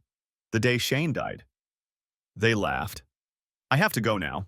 I won't call until I get back. Don't worry, I'll act like a distraught widow and no one will ever know the truth. Okay, he said. I'll text you when it's ready. I can't wait, she said. We'll talk later. Bye, he said and ended the conversation. I sat stunned, unable to believe what I had just heard. My so-called loving wife had just promised to pay some asshole $250,000 to get me, and possibly the boys killed this Thursday night. Why the hell did she get into this, I asked myself. And who is this McGregor guy? What is he, a cop? And what are they doing so bad that me and the boys have to be destroyed? I sent the audio file and transcript to Marion's email address and called her when I was sure the email had been sent. She answered on the second ring. Marion Hawkins, she said when she answered. Marion, this is Shane McKnight, I said. I just sent you a couple files. I intercepted a conversation between Kay and a guy named McGregor, and they just plotted to take me and the guys down this Thursday. What? She asked, shocked. Are you sure about that? I'm absolutely sure of it, I said. I sent you the audio file and the transcript. How did you get the audio file and the transcript? She asked. Never mind. You can explain later. I just finished a case and I'm on my way to the office now. I want you to come in right now. I'll clear my calendar, call the DA's office and my private investigator. On my way, I said, ending the conversation. Grabbing my tablet and laptop, as well as a printout of the transcript just in case, I hit the road. When I got to Marion's office, I noticed two men sitting next to her looking over the transcript. Marion waved me over and closed the door. She introduced them to me. Bill Rollins was her private investigator, and the other man was Ryan Jacobs, an assistant district attorney. Can you tell me how you got this? Ryan asked. I told him about the apps I had installed on Kay's phone, one that archived all the data from her device, including emails, text messages, videos, and photos, and another that recorded her calls and stored them in the cloud as audio files. It also decrypted her calls, saving the text files in a remote location. I'm not sure we can use this as evidence in court given the way you got it, he told me. Look, Mr. Jacobs, I said. The phones and services are in my name and I pay the bills, so I don't use my cell phone for anything other than making calls. Are you willing to testify under oath? He asked me. Absolutely, I replied. I'll even give you access to everything I have so you can examine it all for yourself. I need to talk to my boss about it first, he said. Do you even know who this McGregor guy is? I shook my head. Not directly, I said. I know Kay had an affair with him a couple years ago, judging from her emails. He even sent her some pictures and videos. Show me, he said. I pulled out my laptop and, using the Wi-Fi in Marion's office, logged into the cloud account where Kay's phone was stored. I went into my stuff folder and found the emails. In one of the emails was a rather long video of her having fun with this guy. We watched until we came across a frame that clearly showed his face. Shit, Bill said. I know that guy. Who is he? I asked. That's Alfred McGregor, he said. He's one of Pittsburgh's finest, captain of the police department. Are you sure about that? Ryan asked. Absolutely, Bill replied. Ryan stared at the frame for a few seconds. I think you're right, he said. Can you print this out? He asked Marion. She nodded her head. Give me a second to plug this laptop into my desktop printer, she said, and grabbed a USB cable. Soon we had a color picture of McGregor with Kay. Ryan looked at me before he spoke again. Can you give me access to all this information? He asked. I can, I replied. Do you have a laptop? He nodded, then opened his bag and pulled out a computer. He started it up and connected to Marion's Wi-Fi. In no time at all, I had it set up so I could watch everything that was going on. I think it would be best if we put Mr. McKnight in protective custody until we get this all sorted out, he said to Marion. She shook her head and rejected his suggestion. No way, she said. First of all, he has 2 little boys to take care of. Second, if you put my client in protective custody, you'll be signing his death warrant. There's no way I'm going to let you put him in a position where this McGregor guy can get a hold of him. I have a couple guys I can spare to guard him, Bill said. Marion nodded her head. Do it, she said. Ryan looked back at me before he spoke again. Do you have any idea why they want to destroy you? He asked. I pulled out my laptop and showed them the emails I'd found between Kay and Alfred. I don't know what any of this means, I said, but I found this by looking through her emails. They went through all the emails I'd brought, and as I watched them, Ryan's eyes widened. Holy shit, he said. What? Marion asked. Our office is working with the Drug and Alcohol Administration on the increase in black market sales of prescription drugs. They're trying to find the source, but so far they've had no luck, he said. He looked at me. Where does your wife work? He asked. I told him about her work at the clinic. You think my wife is the source of these drugs? I asked. That's exactly what these emails indicate, he said. It looks like McGregor is involved in this case too. If your wife thinks you know about all this, she'll probably want you out of the way. He turned to Marion again. Are you sure you don't want to take your client into protective custody? To make it easier for McGregor to get to him? She asked. Hell no. I want McGregor behind bars immediately. It's not that easy, Ryan said. We need to go through channels, get internal affairs involved, investigate. We're talking about a police captain, not some rookie. That's going to take time. We don't have time for your political bullshit, Marion said angrily. By the time you go through the usual channels, I'll be on welfare and my client will be dead. We know McGregor plans to finish him off on Thursday. We have less than 3 days left. What do you want me to do? Ryan asked. Call your boss right now, she said. He's probably at lunch right now, said Ryan. I know he's there, Marion said. He's probably walking to his car right now. Call him and put him on speakerphone. Ryan nodded his head and pulled out his cell phone. He put it on speaker and placed the phone on Marion's desk. Giles, the man said as he picked up the phone. Boss, this is Ryan Jacobs, Ryan said. I'm with Marion Hawkins and her client, and it looks like we have a problem. Oh? Giles asked. What kind of problem? Can't it wait until I get back to the office? I just finished lunch. Ryan looked at Marion, who grinned back with a disgusted smirk on her face. Not exactly, Marion said. We have evidence that one of our esteemed police captains may be involved in a murder-for-hire scheme and a plot to distribute stolen drugs. Who is this police captain, Marion? Giles asked. McGregor, replied Ryan. Al McGregor. No way, said Giles. He's one of our highest-ranking officers. I can't believe he could be involved in something like this. We have some pretty convincing evidence, boss, Ryan said. Like what? Giles asked. A recorded phone conversation as well as a bunch of incriminating emails, said Ryan. Shit, said Giles. We don't have time for political crap, Giles, said Marion. According to what we have, the murder is supposed to happen Thursday night, and it involves children. Shit, Giles said. You already said that, Giles, Marion said. And what are you going to do about it? Fine, Giles said. Ryan, have Jenkins take over your business for a couple days. I want you to work only on this and bring me a solid case in 48 hours. Can you do that? Can do that, Ryan said. Keep that to yourself, Giles said. In the meantime, I'll put a bug in the chief's ear and we'll alert IA. If there's anything to it, we'll get it off the street as soon as possible. Will that satisfy you, counselor? For now, Marion said. But so help me, Giles, if anything happens to my client and his children, I'll make such a fuss you won't believe it, and you can kiss your re-election goodbye. Don't worry, Marion, Giles said. I'll do my job. I hope so, Giles, she said. I really hope so. Ryan finished talking and gathered his gear. I'd better get started right now, he said. We definitely need to issue a warrant for your wife's arrest. You say she's due back on Friday? I nodded my head.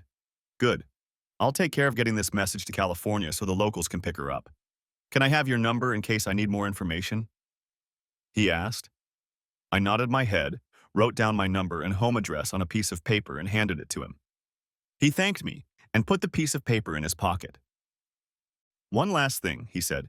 We'll need to search your house. I'll get a search warrant and call you when we're ready to come.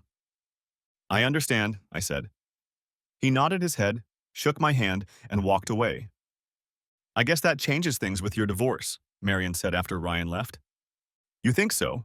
I asked sarcastically. I'm sorry, I said, seeing her reaction. The whole thing really pissed me off. It's not your fault. It's okay, Shane, she said. I'd be a little pissed off too if I were you. So I take it you want custody and the house? Yes, I said. I doubt she'll be able to pay child support while in jail. I doubt it myself, she said. We'll figure something out. Just go take care of your kids, okay? I nodded my head. I will, I said. Bill came back into the room and turned to me. Do you have a security system in your house? He asked. I nodded my head. Yes, we do, I told him. Good, he said. What about bars on the windows? No, I said, I've never been interested in them.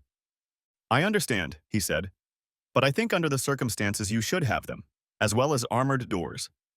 I have a contractor who can install them for you. You can take them off later if you want when this is all over. Okay, I said, thinking for a moment. If anything, I figured it would slow McGregor down for a minute or two.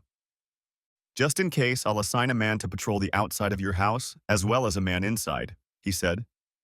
I nodded my head. I'll also send a couple people to McGregor's place to see what we can find out. I could do it myself, but he knows me and will spot me quickly. That makes sense, I said. I won't be home for a while. I need to go visit the boys. No problem, he said. Live your life as usual, just be extra observant. Thanks, I will, I said. Listen, if you hear from Kay or McGregor, let me know immediately, Marion said. I don't care what time of day or night. I will, I said before I left. I headed over to Cliff and Julie's house to see the boys and get some dinner. It had been a long day, and I knew it was only going to get worse from here. Julie had made lasagna and had it set up by the time I got there. Cliff and I talked while I ate. What's the word, Shane? He asked. I told him about the threat against me and the boys. He shook his head when I told him about the phone conversation between Kay and McGregor. Well, the boys are safe here, he said. Do you have a gun? He asked. No, I answered. Kay would never let me buy one. Said she was afraid of them. Nonsense, he said. Wait.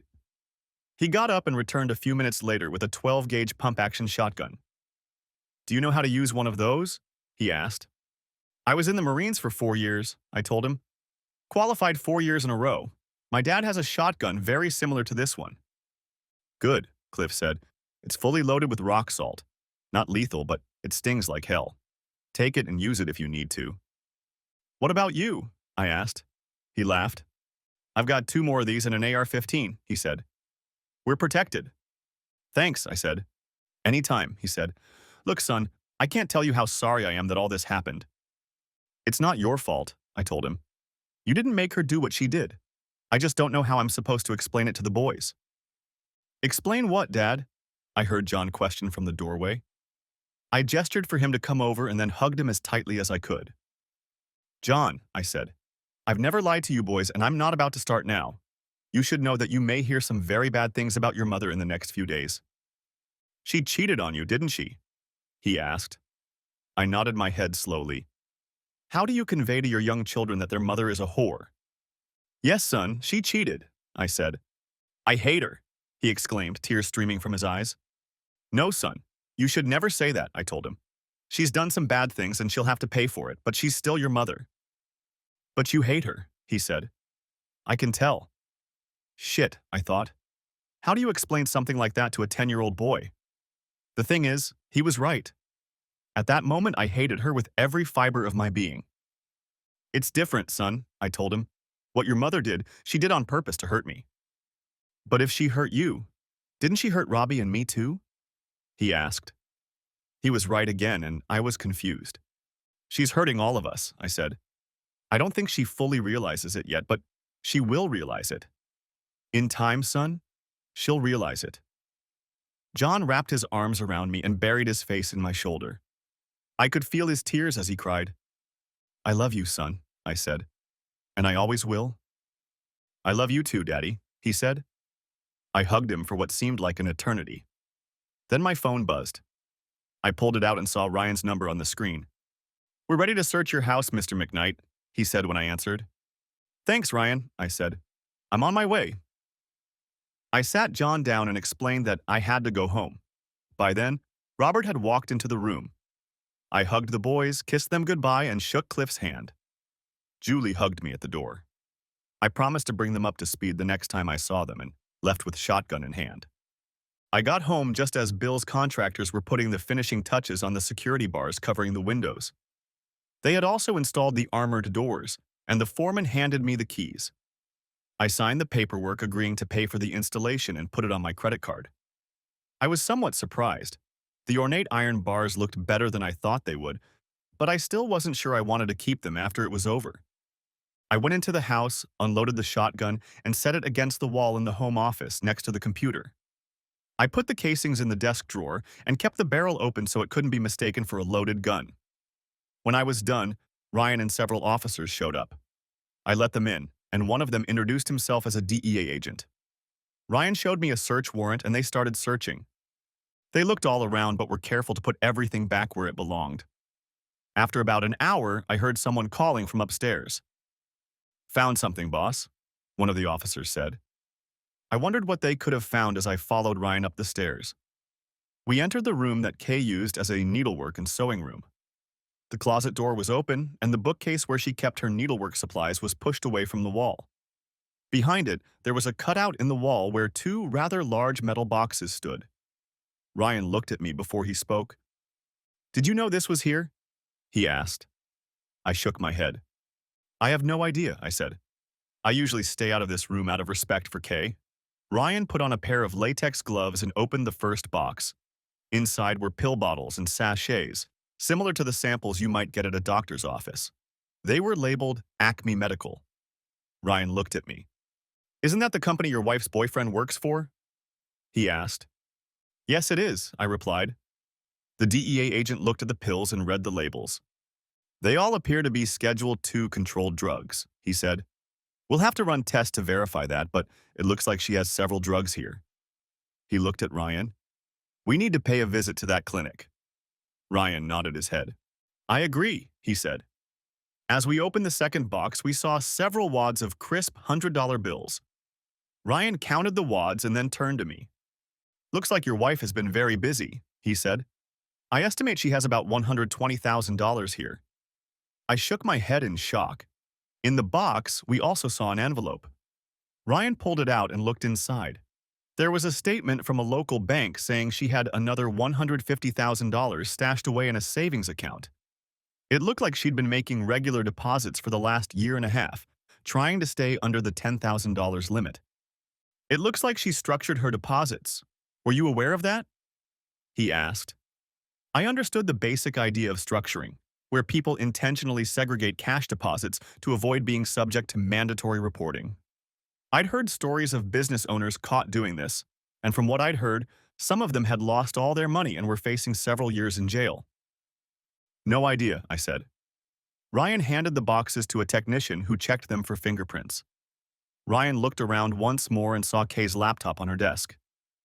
"We'll have to confiscate it," he said. I nodded my head in understanding. "And this," he added, opening one of the desk drawers and revealing several folders of papers I'd never seen before. In one of the drawers was a key I'd never seen before. It looked like a mailbox key. Ryan picked it up and examined it closely before putting it in a plastic bag. After looking around some more, he led me out of the room and spoke to me privately. "Shane, I'm afraid we're going to have to designate this room as a crime scene," he said. "We'll seal the door when we're done, and I don't want anyone going in there until we're done." "Do what you have to do," I said. "From what I've seen, this could become a federal case, since it looks like her boyfriend was transporting this stuff across at least one state line," he said. "The FBI could come out on you."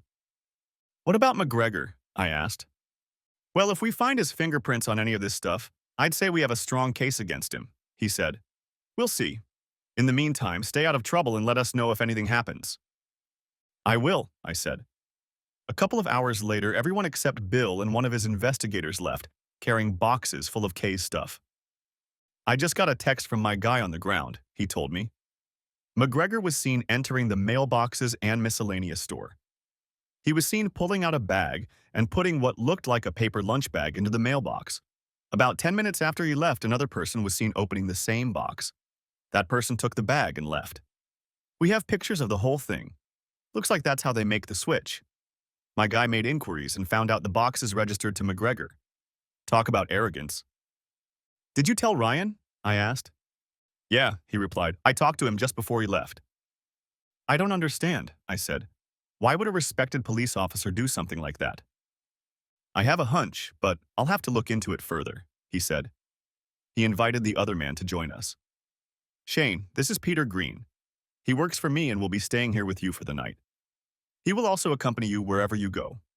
I have another man who will keep an eye on things outside. I shook Peter's hand and noticed that he looked like a half-elf. Peter is a former Navy SEAL, so he'll be able to take care of himself. If anything happens, I want you to follow his lead. Got it? Got it, I said. Good, he said. I'd better get going. Have a good night and call me if anything happens. We said goodbye and I invited Peter to sit down. I made coffee and ordered pizza for the two of us. We spent the evening eating pizza and watching TV, swapping sea stories. Despite all appearances, Peter turned out to be a pretty nice guy. Finally, around 9 p.m., I checked to see if there were any new messages on Kay's phone. And finding none, I grabbed my loaded shotgun and headed to bed, making sure Peter was set for the evening. Shane.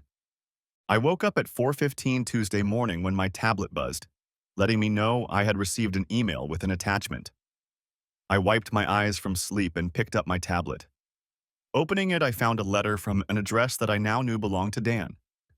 Opening the email, I found a short note asking me to watch the attached video. She was already having fun with more than one man. There had been several. I rewound the video until I saw her looking into the camera as if preparing to say something.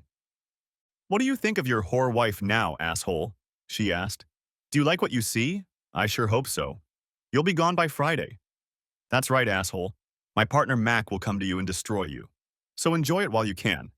Then, I'll take your insurance money and spend the rest of my life having fun however I want and with whomever I want." "By the way, asshole," she said. "Screw you," she exclaimed, raising both middle fingers up. "And to hell with your stupid family vacation." She laughed. Shocked, I finished the video and sent it to Marion. I called her to let her know it had been sent. She answered on the first ring. "Good morning, Shane," she said, as if she was still asleep. "Is everything okay?" "No," I said. "I'm sorry to call you so early, but I just got the video from Kay and it's disgusting. But there's a snippet in there where she admits to being part of a plot to destroy me." "What?" Marion asked, shocked. "Yes," I said. "That's pretty shocking." "Good," she said. "I'll take a quick look at it. Be in my office at 7:30 if you can." "I'll be there," I said. I got up, unable to go back to sleep, showered, shaved, and got dressed. I went downstairs and made fresh coffee. Peter was already awake and watching the news. I offered him a cup of coffee and he accepted. It was still early, so I made us both breakfast. We watched the news while we ate. "I have to run to a meeting with my lawyer early this morning," I said. "You have to accompany me everywhere, right?" "That's what I was told," he replied. "Good," I said. "Do you need to freshen up, take a shower or anything?" "I've already done that," he said. I grabbed a couple paper coffee cups and sleeves and poured us each a cup. After locking the door, we went outside. When we got there, Marion was already in her office.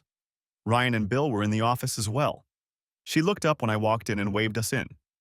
"Good morning, Shane," she said. Ryan nodded and said a polite but curt, "Morning?" "Good morning," I said, nodding to Ryan. He looked like he hadn't gotten any sleep at all. "We went over the video you got this morning," Marion said. "I found the part you were talking about, and it looks like a confession to me." "It feels that way to me, too," Ryan said, "along with the threat of child endangerment. I've already reported it to my boss." "And what did he say?" I asked. "He agrees with my assessment of the situation," Ryan said. "The arrest warrant was turned over to the LA County Sheriff's Department last night, and the feds got a warrant for Dan's arrest. They have assured us that Kay and her lover will be picked up this morning. My office is in the process of expediting the extradition paperwork at the moment." "That was fast," I said. "Well, when there's a clear threat to the kids, we don't play around," he said. "Besides, thanks to Bill's investigators and our friends at the DEA, we were able to get enough information to show probable cause to arrest McGregor. They'll take him from the apartment at any moment if they haven't already." "I take it you've made some progress in your investigation?" I asked. "Yes," Ryan said. "It looks like McGregor had a pretty good operation that worked for him. The feds are officially calling it a criminal enterprise, which could mean a life sentence." "Why?" I asked, shaking my head. "He's a police captain, for crying out loud." "He's up to his eyeballs in debt," Bill said. His wife caught him cheating and divorced him a couple years ago, gave him to the cleaners. He's barely making ends meet, paying alimony and everything else. Ryan looked at his watch. I better get going, he said. I haven't slept in 2 days. Now all I have to do is wait. The feds are going to check out some clinics in the area and are showing interest in your wife's lover. Call me if you hear anything, okay? I nodded my head and shook his hand, thanking him for his efforts. This will definitely make a difference in your divorce, Marion said. No doubt the court will allow her to take the kids. Besides, she'll be behind bars. I suggest we don't sue her until we see what the court does. We will have a much better chance if she ends up in jail. However, there remains the question of the two biological fathers. I've made preliminary inquiries about both of them. I don't think you can get anything from Mike Jacques, the father of your oldest child. He simply has no real assets to speak of.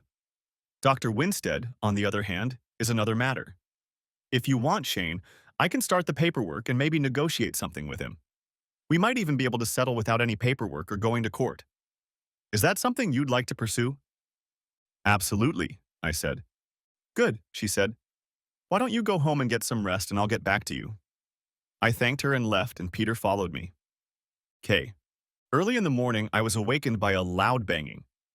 At first, I thought it was in my head, but I soon realized it was the door. I looked at the clock. 5:30 in the morning. Who would be banging on the door so early in the morning? I woke Dan up and he got out of bed, threw on a robe and staggered to the door. Police! Open up! I heard. Well, I thought that's the answer. But why would the police be knocking on our door this early? As soon as Dan opened the door, several huge police officers entered the room, two of whom threw Dan back against the wall and snapped handcuffs on his hands behind his back. Two of the policemen approached me as I lay in bed. One of them looked down at me. Are you Kay McKnight? One of them asked. Yes, I replied, still not coming to my senses. Get up, you're under arrest, he said. Arrested? I asked, pulling the blanket up to my chin. For what? For conspiracy to commit murder, for one thing, he said. You're also under arrest for violating federal laws regarding the illegal diversion and sale of controlled substances. Now get up. I'm not dressed, I said. Can I at least get dressed? The officer pointed to two policewomen who pulled something half-decent out of a closet. The men turned away, and the women handed me jeans, socks, underwear, and a t-shirt. I pulled on the shorts and jeans without taking off my clothes and put on the t-shirt while the women continued to cover me. I sat on the edge of the bed and put on my boots and socks. The female officers lifted me up, turned me around, read me my Miranda rights, and handcuffed me. I looked back, but Dan was already gone. What about my phone? I asked. One of the female employees took it from the dresser and put it in her pocket. They led me out of the building and put me in the back seat of a car with blinkers. The policewoman who had taken the phone from me sat in the back seat with me, and the other female officer sat in the front seat. Soon, we all drove to the station where we were processed. I felt so awkward being photographed.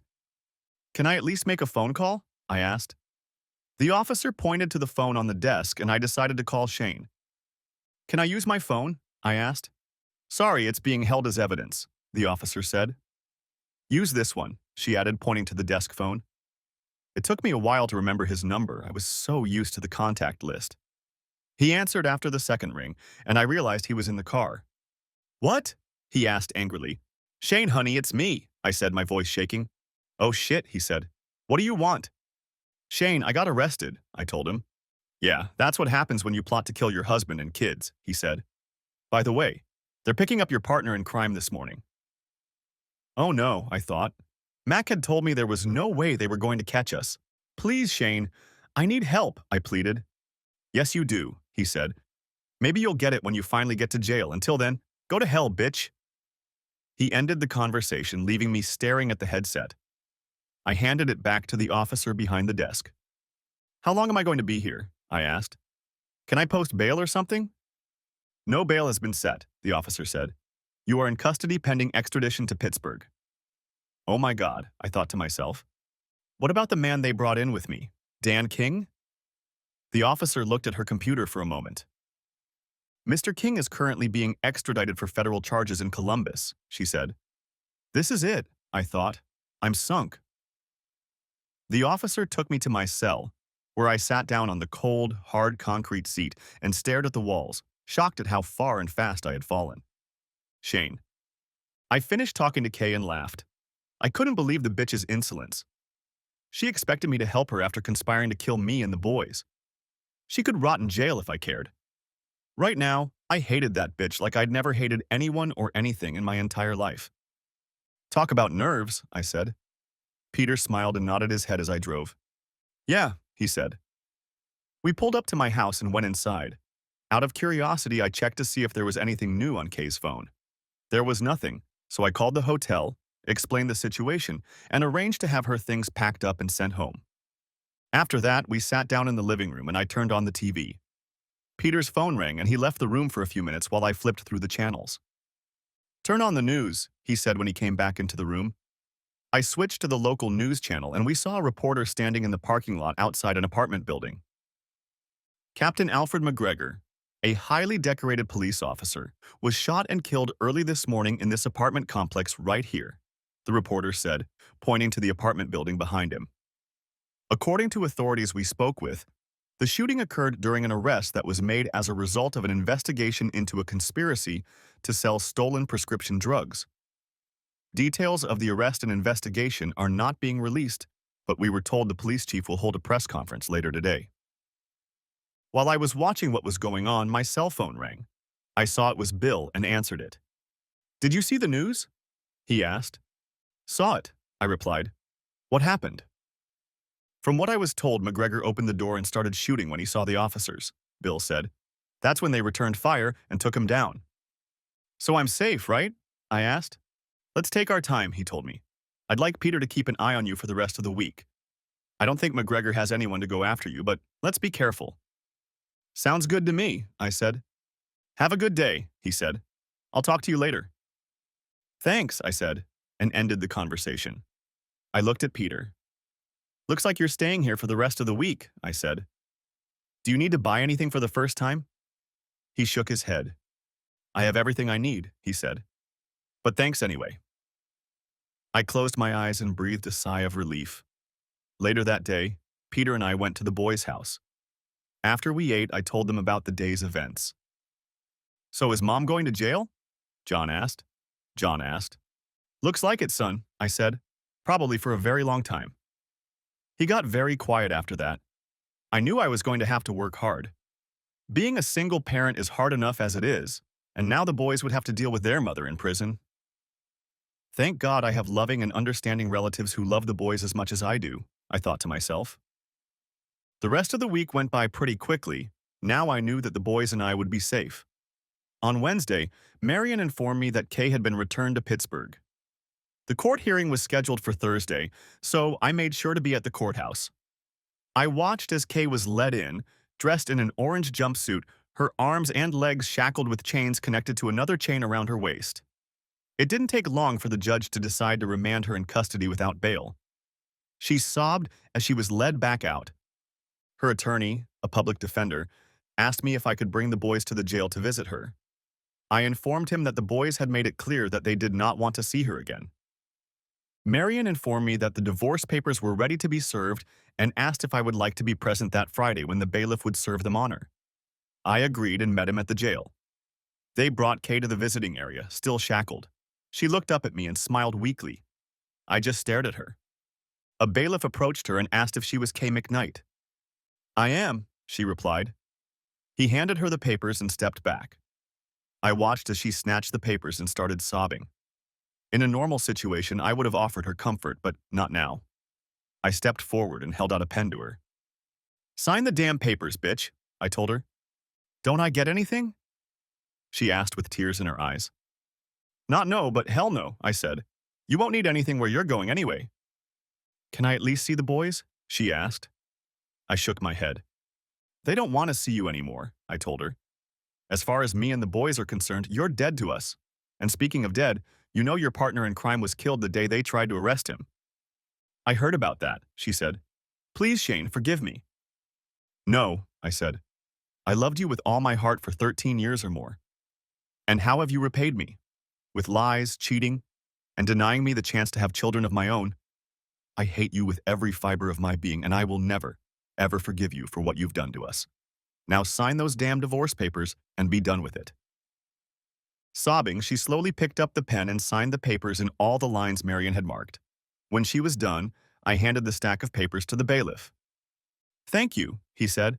"I'll return them to Mrs. Hawkins and she'll file them with the court." I watched him walk away, then turned to Kay again. "I just want to know one thing, Kay," I said. She looked up at me. "What?" she asked. "Why?" I asked. "Why did you do that?" She shrugged. "I don't know," she said. "Because I wanted to and I could, I guess." "And look where that got you?" I asked. I shook my head. "You're in serious trouble, but it's not my problem anymore." I looked around the gloomy room. "You know, I have a feeling you're going to die behind these walls, and you know what?" "No, Shane. What?" she asked. "I can't wait to pee on your grave when you do," I said, returning her own words to her. She started sobbing, but I didn't care. "One last thing, from me and the guys," I added. "What?" she asked, looking more wistful than I'd ever seen her before. I raised both hands and extended my middle fingers. "Screw you, bitch," I said and turned away. As I walked away, I heard her sobbing uncontrollably. Too bad, I thought. Epilogue: Kay's murder-for-hire trial went pretty quickly. Since the boys were also the target of her plan, she was sentenced to a term ranging from 25 years to life. The federal drug investigation dragged on for several more months, and Kay ended up getting an additional life sentence for her role in what prosecutors officially called a criminal enterprise. She could have been sentenced to death because the drugs she gave McGregor were ultimately linked to at least 2 deaths. Dan was tried separately for his role and was also sentenced to life in prison. The boys and I went on with our lives. They never wanted to visit their mother, so I respected their wishes and didn't insist on it, although Cliff and Julie did visit their daughter once a month. It took some time to get used to being single parents. Cliff and Julie helped out a lot, and the boys enjoyed spending time with their grandparents. Julie kept urging me to find a nice girl and settle down, but I just wasn't ready. After what Kay had done, I wasn't sure I could trust or love another woman again. However, a couple weeks after Kay signed the divorce papers, I had a vasectomy reversal, even though the doctor said it would be a long time before I could father children. A few weeks after Kay signed the divorce papers, Marion contacted me and said she had something for me. "What?" I asked. "You need to come by my office," she said, and I went. When I arrived, she pulled out a bottle of champagne, which she kept in an ice bucket, and poured a couple glasses. One of them she held out to me along with an envelope. "Go ahead and open it," she said. I opened the envelope and found a check for $5 million, signed by Dr. Winstead. I looked at her, shocked. "How did you manage that?" I asked. "Well," she said, "I convinced Dr. Winstead that it was in his best interest to settle with you. After I pointed out the potentially devastating and embarrassing divorce his wife would almost certainly want, and the damage to his reputation as a scientist and healer, he decided to enter into an out-of-court agreement rather than try to explain why he forced you to undergo an unnecessary medical procedure after your wife became pregnant." "Wow," I said. "Remind me to never get on your bad side." She laughed. "By the way, that's your after-tax profit," she said. "He also paid all your fees and expenses." "He must be a very rich man," I said. She shook her head. "He is," she said. "Only last year he gave more to charity than he did this year, so he's not so bad." She raised her glass in a toast and I joined her. My self-exile from women lasted about 5 years. That's when I met Lori Reynolds, one of John's teachers. Like me, she was a single-parent family with one son, a year younger than John. She too was divorced and trusted men about as much as I trusted women. We dated for about a year until I got up the courage to pop the question. She said yes, and a couple months later we were married. About a year after that, she gave birth to a baby girl, Sarah Jane, named after both of our mothers. Tears filled my eyes as I held that little ball of joy in my arms for the first time. Lori realized that Sarah was the first baby I had truly given birth to and hugged me tightly. I called the boys and their grandparents into the room and turned Sarah around so they could see her. "Boys," I said, looking at Cliff and Julie, "meet your new sister, Sarah Jane." They immediately snuggled up to her, and I knew everything was going to be okay. While Lori, the kids, and I moved on with our lives, Kay's life continued for about 6 more years after Sarah was born. A few months after her first sentence, Kay was diagnosed with HIV and was separated from the other inmates. She died of AIDS about 13 years after her initial diagnosis. Since no one wanted to claim her body, she was buried at Potter's Field with a simple plaque with her inmate number. I wanted so badly to fulfill my promise to pee on her grave, but Lori convinced me otherwise. "Sit here with me," she said as I walked out onto the back porch. When I sat down, she poured me a cup of her chamomile tea. I thanked her and took a sip, savoring the flavor. She looked at me for a while before saying something. "Shane, I know how hard it was for you to get over what Kay did, but you have to let it go and move forward," she said. "It's hard, baby," I said, "and it still hurts like hell."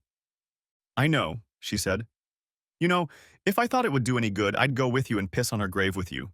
You know that, don't you?" I nodded my head. "Yes," I said, "but now she's gone, and she can never hurt you again," Lori said. "Look at it this way. Kay suffered from AIDS almost as long as you were married to her. She died in that horrible place, unloved, unforgiven, abandoned, and forgotten by everyone. She paid the ultimate price for what she did. What else can you do?" I had to admit she was right.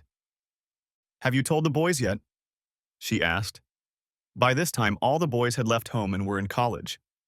"I told John and Robert," I replied. "At first they thought I was talking about you. Then I told them I meant their own mother."